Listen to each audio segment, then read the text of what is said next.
Hello friends, welcome to happy gardening channel. இந்த இலை பிரண்டை பாருங்கள்.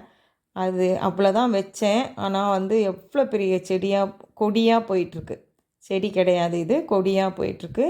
நிறைய பேருக்கு ஷீட் ஷேரிங்கில் நான் கொடுத்துட்டேன். அப்பயும் நிறைய கொடி அப்படியே படர்ந்து போயிட்டே இருக்குது. இந்த முறையும் நான் ஷீட் ஷேரிங்க்கு எல்லாத்தையும் எடுத்துகிட்டு போய் கொடுத்துடுவேன்.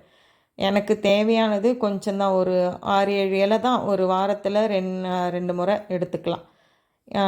நம்ம துவையலாக அரைக்கலாம். நல்லெண்ணெயில் நல்லா வதக்கிட்டு துவையலை அரைச்சி சாதத்தோடு பிசைஞ்சு சாப்பிடும்போது நல்லாயிருக்கும்.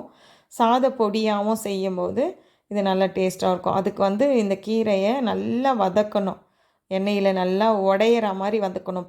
பொறன்னு உடையணும். அந்த மாதிரி வறுத்துட்டு நம்ம சாத பொடி செஞ்சு வச்சுக்கலாம். எப்போ வேணாலும் சாப்பிட்லாம். பிரண்டை வகையில் என்ன பயன் இருக்கோ அதே பயன்தான் இந்த இலைக்கும் இருக்குது. நம்ம இதில் இலையை மட்டும்தான் எடுக்க போகிறோம். இது